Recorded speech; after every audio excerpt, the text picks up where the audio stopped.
Now this would be one of those old school tools. This isn't my original one. I bought a bike in, 1980 something, and it was an older bike, and it had Phillips head screws for primary cover, cam cover, all kinds of stuff. And, they're torqued down, so couldn't really get them out of there, and you don't want to foul the heads up.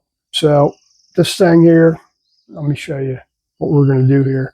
It's got two positions on it. It's got one way is tightening. When you push down on it, you're gonna, well, I'll show you here in a minute. All right, there's a lot of people that strip out these T27s on Harleys from just sticking the socket in there and trying to roll with it. What you find is you stick it in there and you stick your ratchet on there, and these things can be really tight. The torque hadn't been that tight, but they actually corrode inside the housing there. So you go to put your ratchet on there and it just rips the end right off.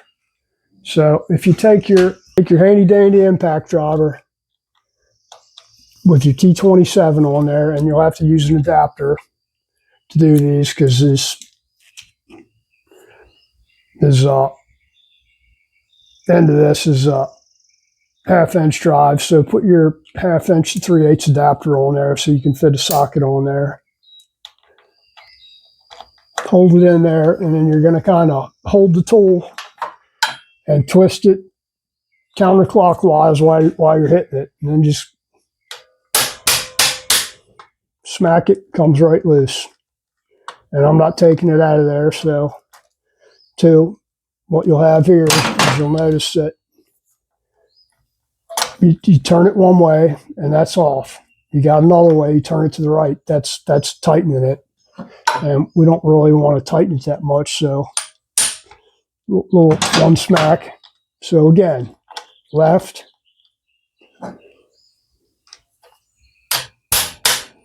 comes right loose.